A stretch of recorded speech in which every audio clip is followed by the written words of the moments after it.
Picnic হবে আর ভালো কিছু রান্না হবে না তা কি করে হয়?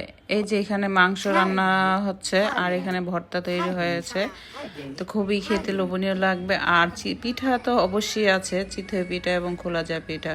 হ্যালো এভরিওয়ান, তোমরা সবাই কেমন আছো? আশা করি ভালো আছো। আজকে আমরা পিকনিক করতেছি। পিকনিক করার জন্য আমরা সবাই চাঁদা উঠিয়ে এখন বাজার করতে চলে যাচ্ছি। আমরা কয়েকজন মিলে পিকনিকটা করছি।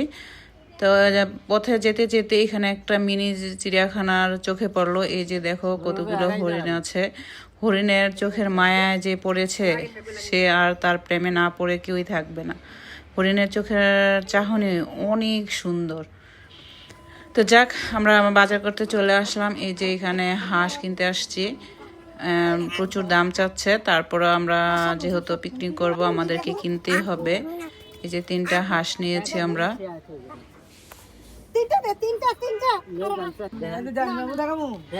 হাঁসগুলোকে মেপে দেখছে কতটুকু হয়েছে।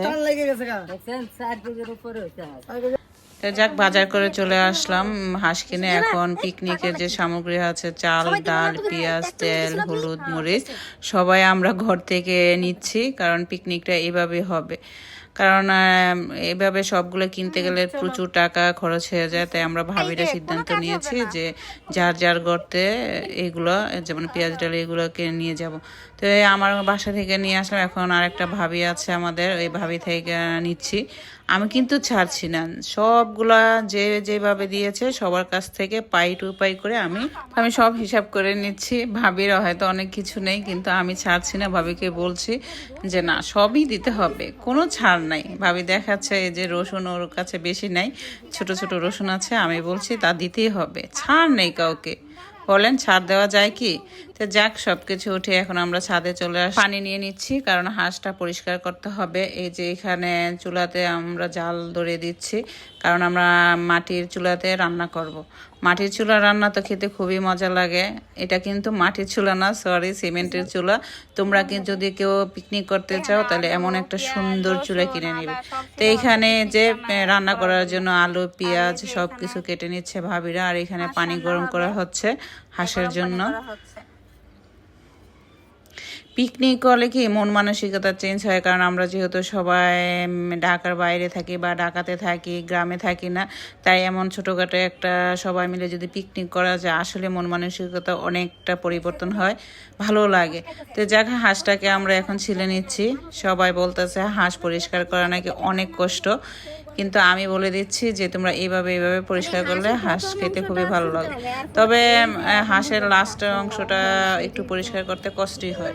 তো বলে না, 10 মিলে করি কাজ, হারি জিতি নাহি লজ। 10 জনে যদি একটা কাজ করে তখন তাড়াতাড়ি হয়ে যায়। তো এই যে হাঁসটা পরিষ্কার করা হয়েছে, ভাবি কেটে নিচ্ছে, আমাদের এক ভাবি। হাঁসের মাংস দিয়ে পিঠা আসলে খুবই মজাদার, কারণ শীতকালে এই মাংসটা খেতে খুবই ভালো লাগে।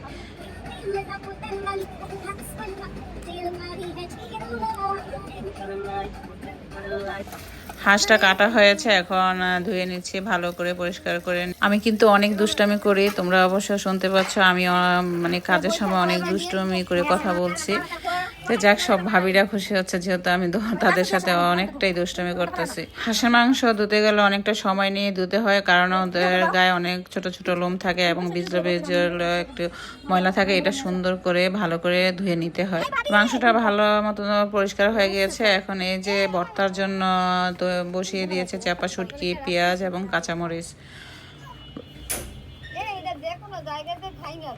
তো এখানে মাংসের জন্য হাঁড়ি বসিয়ে দিয়েছে, পরিমাণ মতো তেল দিয়ে দিচ্ছে। তারপরে দিয়ে দিচ্ছে মশলা, যেমন এলাচ, দারচিনি, তেজপাতা, শুকনো মরিচ, এগুলা দিয়ে ভালো করে একটু ভেজে নিচ্ছে। তারপরে দিয়ে দিয়েছে পেঁয়াজ কুচি। পেঁয়াজটা যখন বাদামি রঙের হয়ে যাবে তখন বাকি বাটা মশলাগুলো অ্যাড করবে। আদা রসুন বাটাটা যখন আর একটু ভাজা হয়ে যাবে তখন এখানে বাকি মশলা মানে গুঁড়া মশলাগুলো দিয়ে দিচ্ছে। হলুদ, লবণ, মরিচ, ধনের গুঁড়ো, সব মশলাগুলো একসাথে মিশিয়ে নিয়েছিল। যেহেতু পিকনিকের মশলা সবাই একটু একটু করে দিয়েছে, তার জন্য একসাথে মিশিয়ে দিয়েছে। মশলাটা দিয়ে ভালো মতন কষিয়ে নিতে হবে। মশলা যতটা কষানো হয় ততই মাংসের স্বাদ দ্বিগুণ বেড়ে যায়। মশলা কষানোর সাথেই কিন্তু মাংসের টেস্ট আসে। তেমন পরিমাণ মতো লবণ দিয়ে দিচ্ছে। এই যে এখানে গরম মশলা করেছিল এবং রসুন, আস্ত রসুনও দিয়ে দিচ্ছে।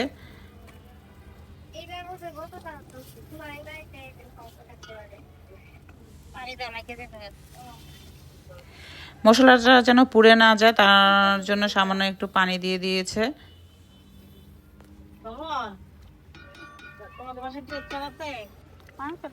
মাংসটা ঢেলে দিয়েছে। সরি, আমি মাংস ডালার ভিডিওটা তোমাদেরকে দেখাতে পারিনি, কিন্তু এই যে মাংসটা কষানো হয়েছে আর এখানে এক ভাবি ফল নিয়ে এসেছে। আমরা একটু একটু করে খাচ্ছি কারণ একটু সময় লাগবে খাবার দেওয়ার। এই যে এখানে যেহেতু চিতি পিঠা হবে তাই হালকা একটু কুসুম কুসুম গরম পানি নিয়েছে। এখন গুঁড়িটা ঢেলে দিয়ে গুলাটা করে নিবে। পরিমাণ মতো লবণ দিয়ে দিচ্ছে। যেহেতু চিতই পিঠা হবে তার জন্য গুঁড়িটা আগে থেকে ভিজিয়ে রাখতে হবে, না হলে পিঠাটা ফুলে উঠবে না।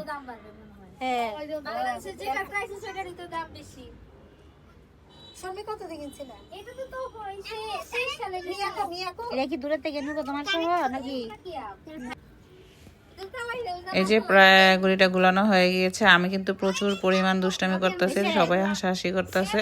যাক, এখানে আবার মাংসটা অলরেডি রান্না হয়ে গিয়েছে। এখন কি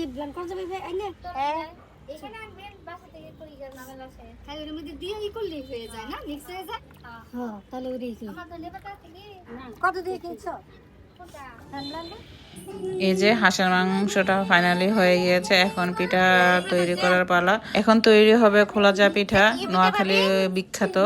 তবে এইভাবে চট্টগ্রামের ভাবিও অনেক সুন্দর করে বা অনেক মজার করে এই পিঠাটা তৈরি করবে।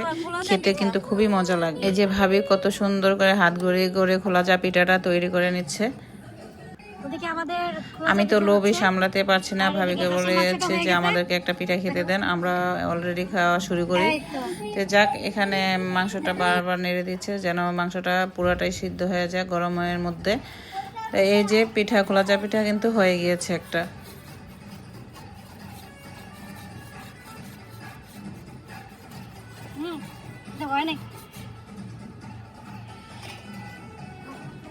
এই যে খেতে তো খুবই মজা লাগবে। আমার তো আর তর হয়েছে না, বলতেছে ভাবি দেন আমরা একটু খেয়ে নেই।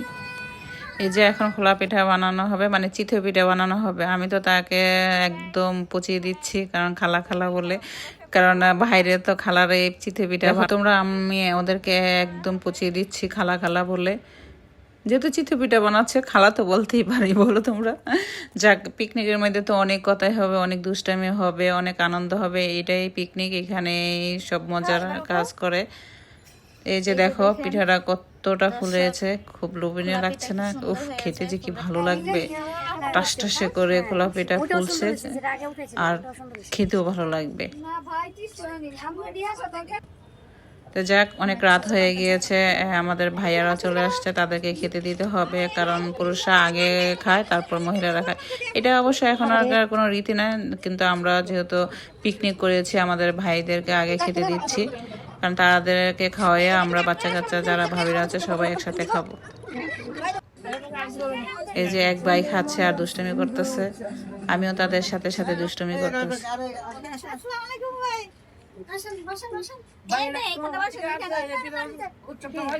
সব ভাইরা খাওয়া দাওয়া করে চলে গেছে, এখন আমরা ভাবিরা যারা রয়েছে তারা খাচ্ছি। খেতে কিন্তু খুবই মজা হয়েছে এবং খুবই ভালো লাগছে, কিন্তু যে রান্না করছে তাকে আমি একদম পচিয়ে দিই। দেখেছেন আমি কত পরিমাণ দুষ্টুমি করতেছি। তো আজকে ভিডিওটা কেমন হয়েছে অবশ্যই তোমরা লাইক, শেয়ার, কমেন্ট করে জানাবে আর ছোট্ট করে একটা সাবস্ক্রাইব করে দেবে। তো তোমরা সবাই ভালো থাকো, সুস্থ থাকো, আমাদের জন্য দোয়া করো। আল্লাহ হাফেজ।